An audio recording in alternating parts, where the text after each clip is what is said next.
का स्वागत है। फिलहाल हम आए हैं भिवंडी पाड़ी में और मैं आपको बता दूं कि यहाँ पर बीजेपी का एक मध्यवर्ती कार्यालय की आज उद्घाटन था और ये उद्घाटन जो मौजूदा खासदार और मंत्री कपिल पाटिल है उनके हाथों से किया गया। कपिल पाटिल जो है अभी फिलहाल कैंडिडेट है। तो मैं आपको बता दूं कि यहाँ पे आज पूरे भिवंडी बीजेपी की जो पार्टी की जो सभी कार्यकर्ता पदाधिकारी साथ ही साथ में जो आमदार है महेश चौधरी ये सारे लोग उपस्थित थे। और जब कपिल पाटिल ने जब उद्घाटन के बाद में जब उन्होंने भाषण दिया तो तकरीबन 1.5 घंटा उन्होंने जो है लोगों को संबोधित किया और इस 1.5 घंटे में उन्होंने अपने पूरी जो 6 विधानसभा है 6 विधानसभाओं के बारे में उन्होंने सारी बातें बताई और साथ ही साथ में 6 विधानसभा के बारे में उन्होंने बताया कि किस तरह से उनका प्रचार चल रहा है, कहाँ पे वो बहुत ज़्यादा मजबूत है और कहाँ पे ज़्यादा मेहनत करने की ज़रूरत है। साथ ही साथ में उन्होंने तोरण के मुद्दे पे बात किया और एक खास बात उन्होंने निकाली मुस्लिम वोटों की और उन्होंने कहा कि मुस्लिम हमें वोट क्यों दे। इसके बारे में उन्होंने जो है विस्तार से बात की कि डेवलपमेंट जो है हमने किया तो वाकई में मुस्लिम वोटों पे हक हमारा है। क्या कहा बाकी कपिल पाटिल ने ठेवले आणि देवेंद्रजीने तत्कालीन आपले शिक्षण मंत्री विनोद तावडे साहेब यांना लंडनला पाठवलं आणि ते घर राज्य सरकारने विकत घेतलं आणि त्या ठिकाणी बाबासाहेबांचं स्मारक करण्याचं काम कोणी केलं असेल तर देवेंद्र फडणवीस साहेब। हा सन्मान बाबासाहेबांचा आहे, त्यांच्या भूलथापाला बळी पडू नका। निवडणूक आली की संविधान बदलणार, 5 वर्ष का नाही सांगितलं संविधान बदलणार। मोदी जी ने सकाळी हा प्रश्न विचारा, मोदी जी ने सांगितलं आपको क्या लगता है कि अभी हमारा 400 पार होने वाला है। मोदी जी ने त्यांना आकडेवारी सांगितली, हमारे 303 थे, हमारे साथियों के इतने थे, तो हमारे पास 400 तो थे। 19 से लेके 24 तक हमारे पास 400 थे, हमने बदला क्या संविधान? नहीं बदला। तो इनके पास कुछ कहने के लिए है नहीं, इसलिए बोलते हैं संविधान बदल देंगे, संविधान बदल देंगे। मी अनेकदा सांगितलं आपल्याकडे गणपती बनवणारा असतो की नाही, गणपती बनवणारा असतो त्याला गणपती बनवताना जरा काही इकडे तिकडे झालं की तो पुन्हा मातीचा गोळा करतो आणि परत गणपती बनवतो ना, त्याला अधिकार असतो। आपली आस्था असते, आपली आस्था असते। आपण गणपतीची पूजा करतो, त्यांनी बनवली आहे, त्यांनी आणल्यानंतर विधिवत आपण गणपतीची मूर्ती आणतो, देवालयात बसवतो आणि त्याची पूजा करतो। आपल्यासाठी संविधान असंच पूजनीय आहे, आपल्यासाठी संविधान असंच पूजनीय आहे। पण जसा अधिकार गणपती बनवणारा होता नीट करण्याचा, तसा अधिकार संविधान बनवणारालाच होता, दुसऱ्या कोणाला नाही। ते बदल आमच्या सहकार्याने या ठिकाणी टोऱ्यांचा मुद्दा उपस्थित केला मनोज गुरु, त्याच्यावरही कोणीतरी भाष्य केलं की टोऱ्यांची आंदोलन झाली त्या एका आंदोलनात खासदार नाही। असे अनेक आंदोलन आहेत, त्या आंदोलनामध्ये महेश चौगुले, मी, संतोष शेट्टी आम्ही सगळे एकत्र गेलोय ना, पण मी नाही। आता मी मंत्री असल्यामुळे मनोज गुरुच्या याच्यात जाता नाही आलं। मी त्याला सांगितलं मी मंत्री मी येऊ शकतो, पण माझी दोन्ही मुलं गेली होती। जसं टोऱ्यांचा मालक मीच आहे असं तिथे भाषण। अरे बाबांनो, हे टोरेंट आलं कधी माहिती आहे का तुम्हाला? कोणी आणलं? कधी आलं? 1 जानेवारी 2007ला भिवंडीत आलं। कोणाचं सरकार होतं आणि त्यांच्या सोबत कोण होते? राष्ट्रवादी। आता मी त्यावेळेला काही आपले इथले लोक तिकडे आले होते पवार साहेबांना भेटायला आणि त्यांना विनंती केली की साहेब ते टोऱ्यांचं काहीतरी केलं पाहिजे, टोऱ्यांचं काहीतरी केलं पाहिजे। पवार साहेबांनी सांगितलं आता इथे कुठे करणार टोऱ्यांचं? मला सांगितलं की कपिल तुम्ही उद्या यांना सगळ्यांना घेऊन सकाळी 9 वाजता माझ्या घरी या। मी त्यांना सांगितलं साहेब माझं रात्रीचं फ्लाईट आहे, मी लंडनला चाललो। ते बोलले ठीक आहे तुम्ही जा, येणार उद्या त्यांच्याबरोबर कोणाला तरी पाठवलं। आता जे गेले होते ना त्यांना जाऊन भेटा आणि विचार काय सांगितलं ना ते विचार। ऐकून सुद्धा घेतलं नाही त्यांचं, ऐकून सुद्धा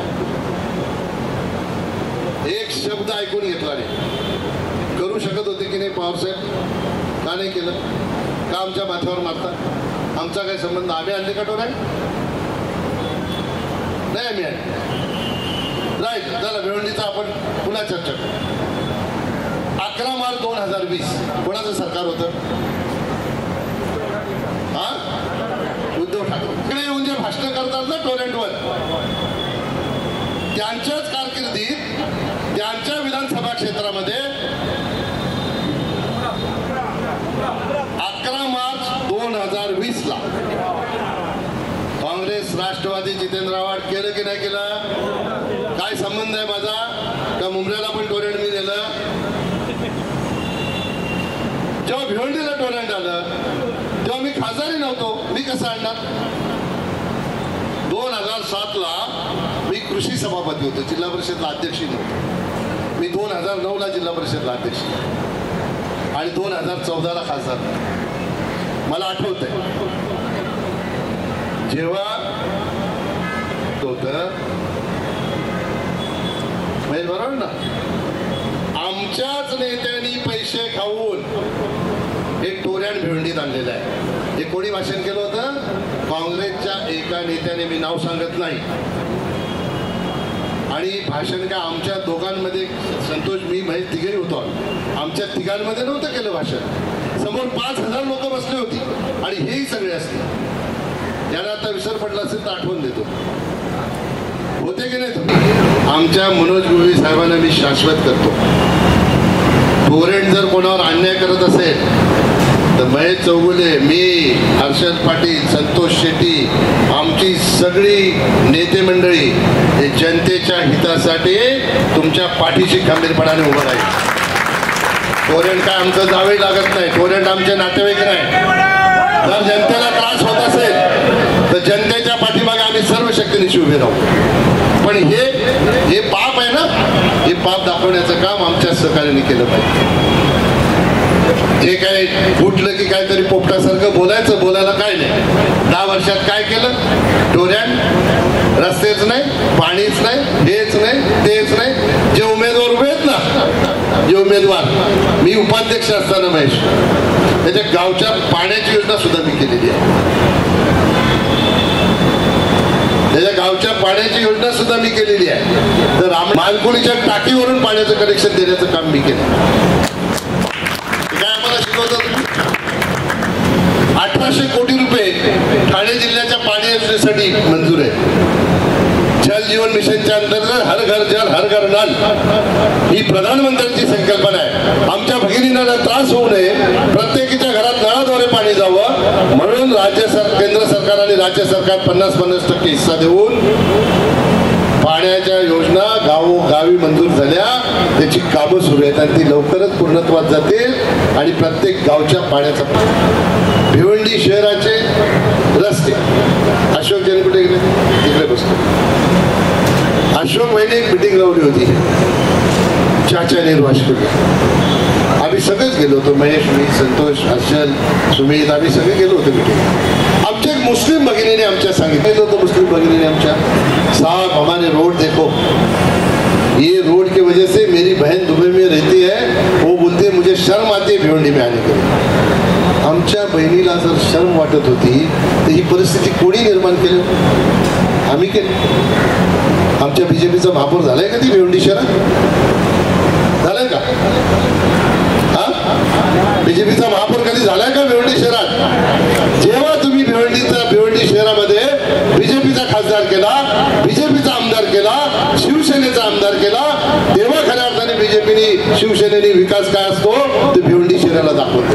ती आमची देण आहे. त्या भगिनीला मी शाश्वत केलं होतं, त्यांना आम्ही काम करायला सुरुवात केलेली आहे.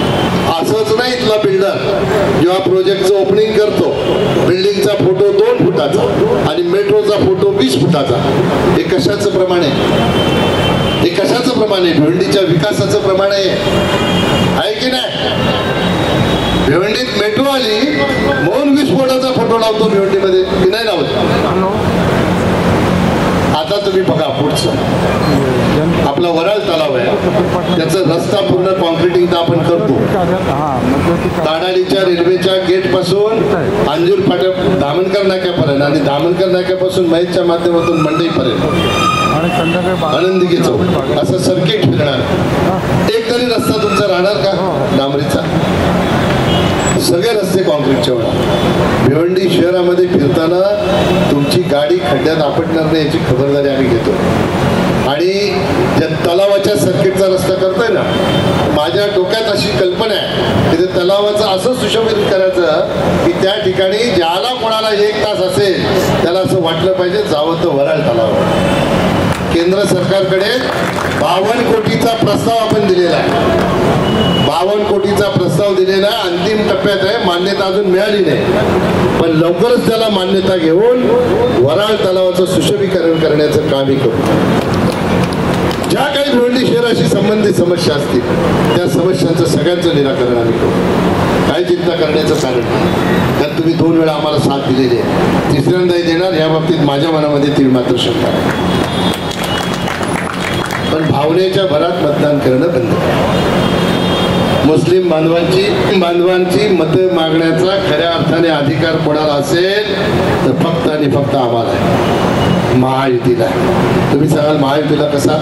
तर आम्ही विकास करताना कधी बघितलं नाही ह्या करायची, त्याचा कसा विकास करायचा हे न बघता विकास करणारी जर कुठली यंत्रणा असेल तर ती महायुतीची यंत्रणा आहे. आणि 1 रुपयाचंही काम न करता सतत भावनेवर मतं मागणाऱ्या लोकांना मुस्लिम बांधवांची मतं मागण्याचा अधिकार नाही. माझी विनंती आहे आपल्या माध्यमातून सगळ्या मुस्लिम बांधवाला, विकासाला मत द्या.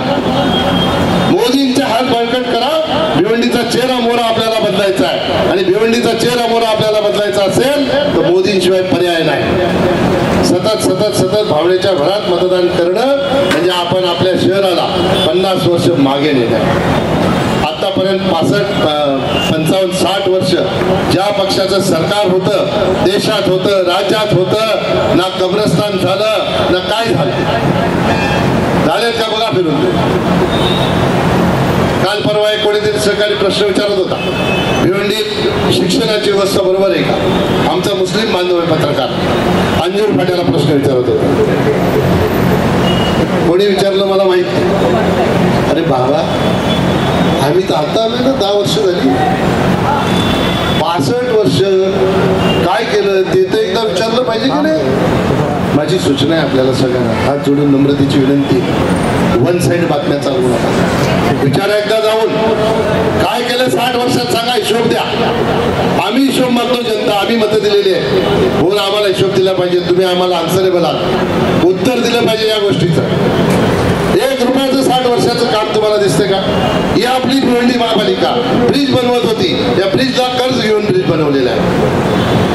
आम्ही जेव्हा निवडून आलो तेव्हा आम्ही अनुदानात कामं सुरुवात केली आणि म्हणून भिवंडी महापालिकेची आर्थिक परिस्थिती आपली डबघाईला गेली.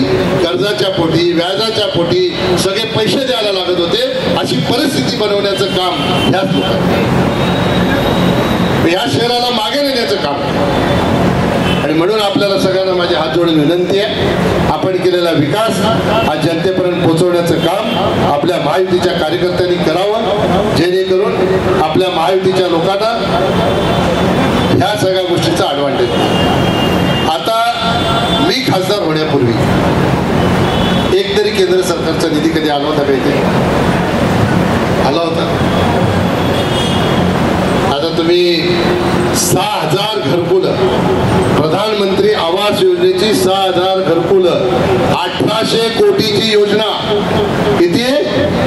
1800 कोटीची योजना मंजूर करण्याचं काम केंद्र सरकार आणि राज्य सरकारच्या माध्यमातून मी केलं, आमच्या सहकार्याने केलं. कोणी जर तुम्हाला येऊन सांगेल आमदार दुसरा हे मी केलंय, माझ्या समोर बसतो.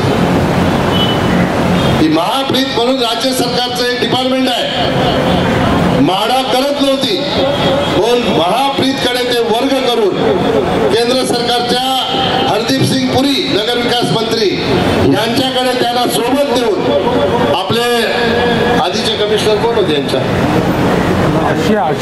महायुतीच्या मध्यवर्ती कार्यालयाच्या उद्घाटन प्रसंगी मंचावर उपस्थित आमदार महेशजी चौगुले, सुभाषजी माने, संतोष शेट्टी, श्यामजी अग्रवाल, मदन भाऊ नाईक, हर्षद पाटील, मनोज गुलवी, यशवंत तावरे, सुमित पाटील, नीरज चौधरी, अशोक भोसले, आनंद गद्रे, हनुमान चौधरी, यशवंत तावरे, अशोक जैन, राहिलं ना श्याम पाटील, त्याचं नाव पहिले घेतलं पाहिजे. फार माईकवर एवढं बोलतो पाहिजे नाही, सर्टिफिकेट देऊन टाकलं पाहिजे.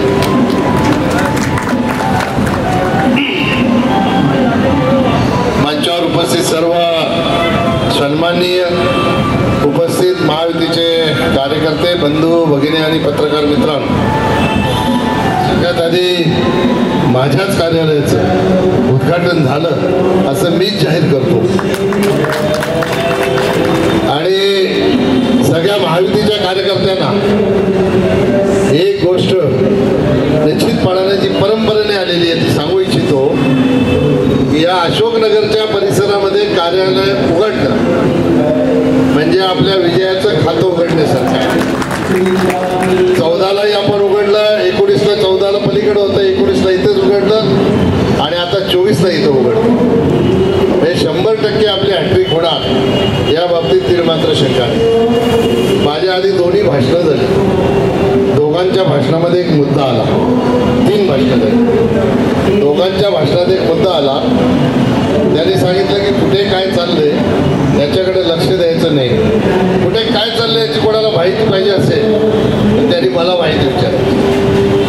तुम्ही दुसऱ्या विधानसभेत फिरत नाही ना, फिरता का? नाही. तुम्हाला कशी माहिती असतात असेल का? मी माहिती तुम्हाला सांगतो. कल्याण पश्चिममध्ये सगळ्यात जास्त मतं आपण घेणार, सगळ्यात जास्त लीड आपण घेणार. कल्याण पश्चिम ही विधानसभा ही पूर्ण महायुतीच्या पाठीमागे उभी राहणारी विधानसभा. काल तुम्ही आदरणीय नेते शरद पवार साहेब यांची सभा जर बघितली असेल, माझ्याकडे व्हिडिओ आहे, 2000 लोक सुद्धा सभेला नव्हते. किती? आणि 15 तारखेला आपल्या नेत्याची सभा होणार आहे मोदीजींची, 1,00,000 लोक सभेला असणार. 1,00,000 हा फरक आहे. महायुतीच्या सभेला 1,00,000 लोक आणि महाआघाडीच्या सभेला 2,000 लोक. एक टीम तयार करा, 2 दिवस पाठवून द्या. काल रॅली निघाली, रॅलीमध्ये 3,000 बाईक होत्या, 3,000. आणि 3 दिवसापूर्वी त्यांची रॅली निघाली होती, 40 लोक होती. 40 किती? 40. हा फरक कशामुळे? हा फरक 10 वर्षात आपण जे काम केलं आणि आता सन्माननीय एकनाथ शिंदे साहेबांच्या नेतृत्वात जे सरकार आलं त्याच्यामुळे. आपण मुरबाडकडे कोणाला वाटतंय आमदार कथोरे साहेब काम नाही करत? वाटतंय कोणाला? मी फोटो दाखवतो, आम्ही दोघं एकत्र सभा केलेत, भाषणं दाखवतो. काही कोणाला डाऊट? कुठल्याही पक्षामध्ये थोडेसे विसंवाद असतात, नाराजी असतात, दुश्मनी नसते.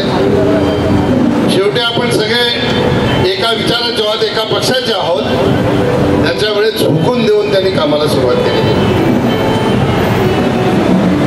ज्याला कोणाला बघायचं असेल त्यांनी आज 4 वाजता देवेंद्रजी मुरबाडमध्ये येतात, त्यांनी माझ्यासोबत चला. पत्रकार बंधूंना पण आमंत्रण आहे. बदलापूरमध्ये, मुरबाड विधानसभेच्या बदलापूरमध्ये 47 नगरसेवक आहेत.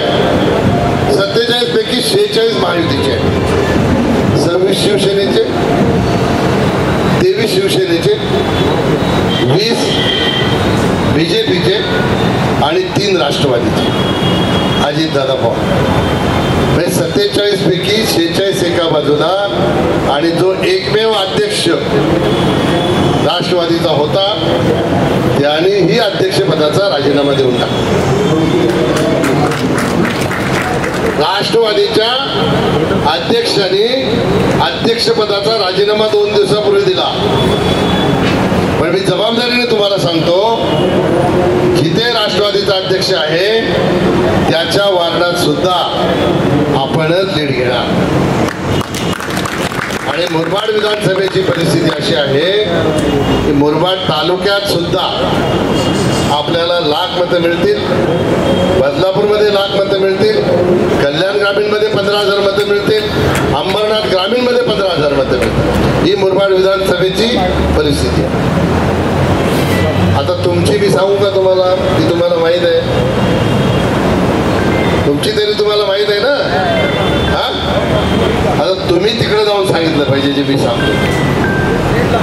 ही कारिवली एक गाव, ही गावं कल्याण पश्चिम मध्ये, पण बाकीच्या सगळ्या जिल्हा परिषद गटांमध्ये जेव्हा जिल्हा परिषदेची निवडणूक झाली 7 वर्षापूर्वी, त्यावेळेला आपण एकट्याने जिल्हा परिषद लढलो होतो.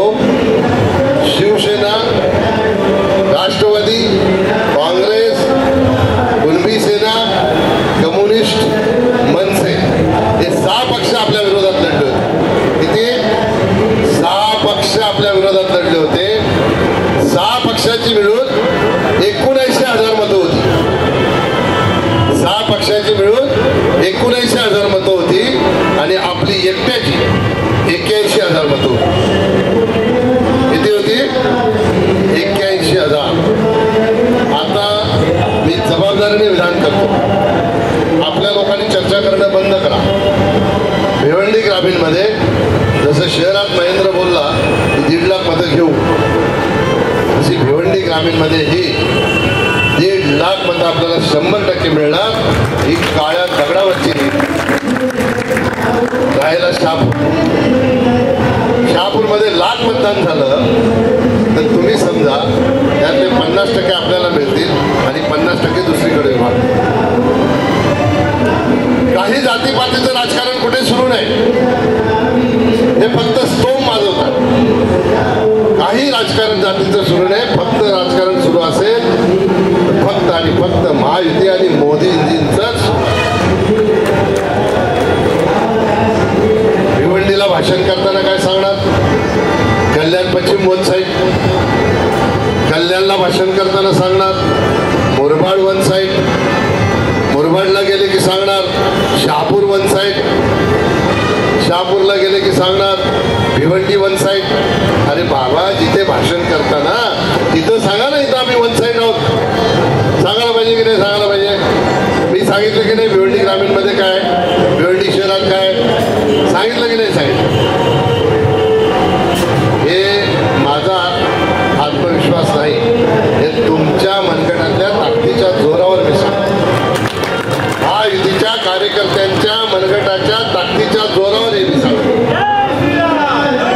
आणि जे कोणी सांगतात ना इथं वन साईड, तिकडं वन साईड, कोणाला वंचितचा पाठिंबा आहे, मी जबाबदारीने सांगतो हे सगळे वंचित राहतील आणि वन साईड फक्त हे बाकी हे सगळे वंचित राहतील, सगळे साईडला पडतील आणि वन साईड कोणी असेल. त्याच्यामुळे कुठे काय चाललं याची चिंता सोडा. तुमच्या हे 1.5 लाख पार करा, बाकी आमच्यावर सोडा. आम्ही तिकडे आहोत. आजच्याही सभेचे पाहिजे तर तुम्हाला, मला आधी माहीत असतं, तुम्हाला लिंक पाठवली असती, तिकडे व्यवस्था केली असती, हे समजतं असतं मुरबाडमध्ये काय चाललंय ते. आता पुढच्या बैठकांना असंच करायला लागेल, याविषयी समजणार. पण सांगणारा कोण आहे, हे सांगतो कोण? कोण सांगतो? मुरबाडला असं इकडं तेच सांगणार ना, ते दुसरं कोणी सांग. भिवंडी ग्रामीणमध्ये असतील, मित्र असतील, त्यांना सांगण्याचं काम करा. कार्यकर्त्यांची फळी जी महायुतीकडे आहे ती कोणाकडेच, आणि यांच्याकडे काही नसल्यामुळे काय सांगतात 10 वर्षात काय केलं. कोणाला सांगायची गरज आहे भिवंडीत राहणाऱ्याला? माझा आक्षेप आपल्या सगळ्या माझ्या समोर बसले त्या पत्रकारांवर, तुम्ही सांगाल आमच्यावर का आक्षेप? तुम्ही दाखवलं पाहिजे. ज्या रस्त्यावर उभे राहतात ना त्या रस्त्यावर उभे राहून सांगतात 10 वर्षात काय केलं. अरे बाबा, ते कॉन्क्रीट आम्हीच केलंय, त्याच्यावर तू ज्या फ्लायओव्हरवरून तुझी गाडी जाते त्या फ्लायओव्हरला देवेंद्र फडणवीस साहेब भूमिपूजन करायला आले होते, हे आम्हीच केलंय, कोणी नाही केलं. जी मेट्रो तुम्हाला दिसते 80% मेट्रोचं काम झालंय, ही मेट्रो कोणी आणलंय? ही पण आम्हीच आणले. आम्ही जे 56 रस्ते कॉन्क्रीटचे मंजूर केले होते त्या सगळ्या रस्त्याला स्थगिती देण्याचं काम कोणी केलं असेल तर महाविकास आघाडीच्या सरकारने केलं.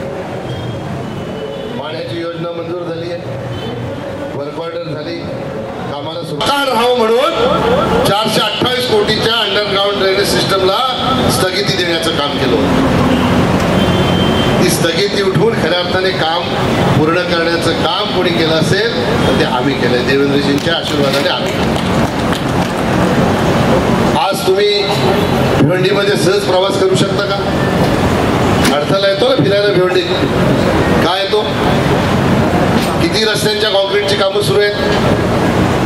अडथळा येतो ना की नाही? एवढ्या रस्त्यांची कामं सुरू आहेत, तुमची गाडी सरळ जाऊ शकत नाही. कोणी केली? कोणी केली? हे महायुतीच्याच माध्यमातून हे सगळ्या कॉन्क्रीटचे रस्ते झालेले आहेत. आणि हे जर दिसत नसतील तर ह्याच्यापेक्षा वाईट काय असू शकते?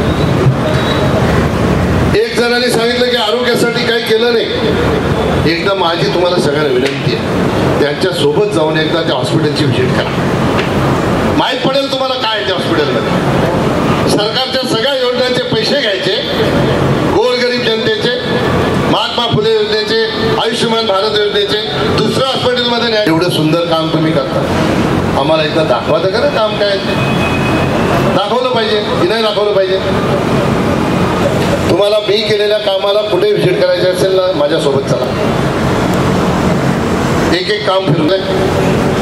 अंजीर फाट्यावरून वंजारपाटी नाक्यापर्यंत कॉन्क्रीटचा रोड केंद्र सरकारचे पैसे आणले. कोणी आणले? एक महाशय तर एवढे बुद्धिमान निघाले, त्याने असं सांगितलं की कपिल पाटलांना खासदार की काय समजलीच नाही. मी काल पत्रकार परिषद घेतली मोदीजींच्या सभेची. मला प्रश्न विचारला पत्रकारांनी. मी बोललो आता निवडून मीच येणार आहे, ट्युशनच लावतो त्यांच्याकडे म्हणजे मला समजेल खासदार की काय. आणि ज्याला ग्रामपंचायत समजली नाही, जिल्हा परिषद समजली नाही, तो सांगतो खासदार की काय समजली नाही. मला खासदार की समजली नाही की तुम्हाला समजली नाही. काल कल्याणला भाषण दिलं.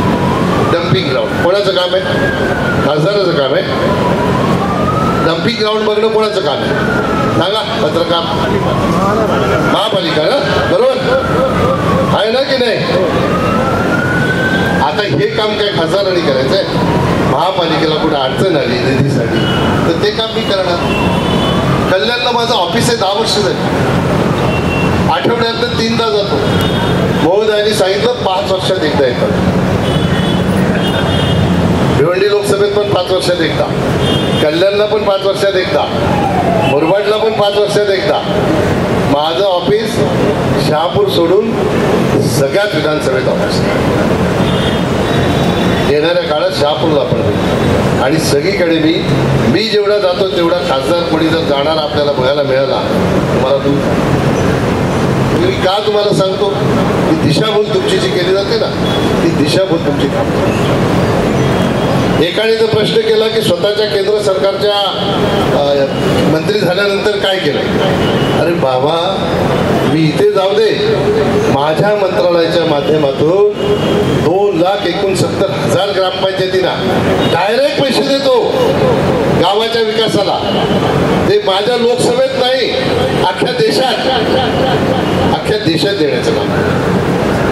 आणि मोदीजींनी जे सांगितलं ना, मोदीजींनी जे सांगितलं की 3 कोटी लखोपती निधी बनवायचे आहे, सांगितलं ना, माझ्याच मंत्रालयाचा हिस्सा. 1 कोटी झाले, 3 कोटी करायचे. आता तुमच्या माहितीसाठी सांगतो, आपल्या ठाणे जिल्ह्यामध्ये, फक्त ठाणे जिल्ह्यामध्ये स्वयंसहायता गटास 15,000 प्रमाणे 9,869 बचत गटांना 14 कोटी 80 लाख रुपये हे खेळत्या भांडवलासाठी माझ्या मंत्रालयाच्या माध्यमातून, ग्रामविकास मंत्रालयाच्या माध्यमातून आले. आणि राज्याचे मुख्यमंत्री एकनाथ शिंदे साहेब, उपमुख्यमंत्री देवेंद्रजी आणि दुसरे उपमुख्यमंत्री अजितदादा पवार यांनीही 2023 पासून आपलं सरकार आल्यानंतर आपल्या ह्या बचत गटांना खेळते भांडवल म्हणून त्यांनीही 15,000 रुपये दिले. म्हणजे एकूण 29 कोटी 60 लाख रुपये केंद्र सरकार आणि राज्य सरकारच्या माध्यमातून आमच्या बचत गटाच्या निधींना लखोपती करण्यासाठी हा निधी दिलेला आहे. हे माहिती तर असायला पाहिजे ना, कुठल्या मंत्रालयातून कुठलं काम होत आहे तर माहिती पडेल. ग्रामपंचायतीच्या कार्यालयासाठी सुद्धा 50 कोटी रुपये आपल्या या माझ्या लोकसभा क्षेत्रात दिलेले आहेत, माझ्या मंत्रालयात दिले डायरेक्ट. प्रधानमंत्री ग्राम सडक योजना ज्या ज्या ठिकाणी काम सुरू आहे त्या सगळ्या ठिकाणी, फक्त इथेच नाही तर पूर्ण महाराष्ट्राला 3400 किलोमीटरची लांबी, 3400 किलोमीटरची लांबी ही सगळ्या महाराष्ट्राला दिली. आणि त्याच्यापैकी 300 किलोमीटर ही आपल्या ठाणे जिल्ह्यासाठी दिली. हे माझ्या मंत्रालयाचं. प्रधानमंत्री आदि आदर्श गाव योजना 146 गाव आहेत आपल्या भिवंडी लोकसभा क्षेत्राची, यांचा 3 वर्षामध्ये विकास करायचा आहे. त्यांच्यासाठी 20-20 लाख रुपये प्रत्येक ग्रामपंचायतीला प्लॅनिंग करण्यासाठी दिले, तेही माझ्या मंत्रालयात. ज्याला कोणाला डाऊट आहे, शंका आहे, त्यांनी या बसा आमच्यात. माझं कपिल पाटील फाउंडेशन, मोरेश्वर आलोजी पाटील ट्रस्ट आहे. मी गोरगरीब जनतेला मदत करत असतो. कोणाला औषधाला, कोणाला शिक्षणाला, एखादा आपला बांधव अडलेला असेल, लढलेला असेल, गरीब असेल, त्याला मदत केली तर त्याचा फोटो काढायला लावायचा, मी लाभार्थी. असे असतात का? आपल्याकडे म्हण आहे, नेकी करो दर्या में डालो, आहे की नाही? आहे ना? एखाद्या आमच्या बांधवाचा तुम्ही फोटो लावणार, याला मी औषधाला एवढं उपचाराला मदत केली, त्याचा फोटो बघितल्यानंतर त्या माणसाला मान खाली घालायला लागेल की नाही लागेल? असं प्रदर्शन मांडायचं असते का रस्त्यावर बोर्ड लावून? अशी समाजसेवा असते? अशी समाजसेवा आम्ही नाही. आमच्यावर हे संस्कार नाही. आमची समाजसेवा करायचं आणि विसरून जायचं. आमची समाजसेवा अशी केलेली की आम्हाला कधी कामाला येते माहिती आहे? जेव्हा निवडणूक असते ना, तेव्हा तो माणूस लोकांना सांगतो, बाबा आम्हाला मदत केली, तुम्हालाही कधी अडचण आली तर मदत करतील, यांच्या पाठीमागे आपण राहिलो. एक आमची मुस्लिम भगिनी इथून दुबईला गेली, मला आता नाव माहीत नाही, तिने एकदा व्हिडिओ काढून टाकला होता. दुबईवरून गायब झाली. तिच्या कुटुंबातले लोक माझ्याकडे आले, मी बघितलं नाही ती मुस्लिम आहे का हिंदू आहे. मी लोकसभेमध्ये प्रश्न उपस्थित केला. लोकसभेमध्ये प्रश्न उपस्थित केल्यानंतर परराष्ट्र मंत्री एस जयशंकर हे माझ्या बेंचवर आले आणि मला विचारलं, मेरे को डिटेल दो. 15 दिवसात मोदीजींच्या नेतृत्वात ओमानमधून त्या आमच्या भगिनीला आणण्याचं काम कोणी केलं असेल, देशाचे प्रधानमंत्री नरेंद्र मोदींनी केले. हे आमचं काम. आज सकाळी मी टीव्हीवर बघत होतो, त्याच्यामुळे मी चॅनलचं नाव घेत नाही, तुम्ही लोकांनी बघितलं असेल. पटण्यावरून मोदीजी इंटरव्ह्यू देत होते गार्डनला. महेंद्रजी मला सांगितले तर संविधान संविधान 2च गोष्टी आहेत निवडणुकीत. एक सांगणार निवडणूक आली की संविधान बदलणार आणि दुसरे सांगणार इस्लाम खतरे में है. याच्याशिवाय दुसरं काही सांगतच नाही. आज 10 वर्ष मोदीजींचं सरकार आहे. काय झालं बघा? संविधानाला काय झालं? इस्लामला काय झालं? झालं का? पत्रकार बंधू, अशा प्रकारची दिशाभूल करणाऱ्या लोकांपासून सावध राहिलं. संविधानाचा खऱ्या अर्थाने सन्मान कोणी जर केला असेल तर नरेंद्र मोदीजींच्या इतका संविधानाचा सन्मान कोणी केला नाही. मी अनेकदा भाषणात सांगितले, परत परत रिपीट करत नाही. 2-3 मुद्दे सांगतो. हिंदू मिलवर बाबासाहेबांचं होणारं भव्य स्मारक आघाडी सरकार असताना त्यांनी अनेकदा प्रयत्न केले. आघाडी सरकारमध्ये जागा हस्तांतरित झाली का? देशाचे प्रधानमंत्री नरेंद्र मोदी झाले आणि राज्याचे मुख्यमंत्री सन्माननीय देवेंद्र फडणवीस झाले. 3ऱ्या-4थ्या दिवशी हिंदू मिलची जागा ही राज्य सरकारला हस्तांतरित केली आणि बाबासाहेबांचं भव्य स्मारक बांधण्याचं काम खऱ्या अर्थाने कोणी सुरू केलं असेल तर देवेंद्र फडणवीस साहेबांच्या नेतृत्वात असलेल्या त्यावेळच्या महायुतीच्या सरकारने केलं. लंडनमध्ये बाबासाहेब राहत होते ते घर त्या मालकाने लिलावात काढलं होतं, विकायला काढलं होतं. खऱ्या अर्थाने बाबासाहेबांचा सन्मान आपल्याला करायचा असेल तर ते घर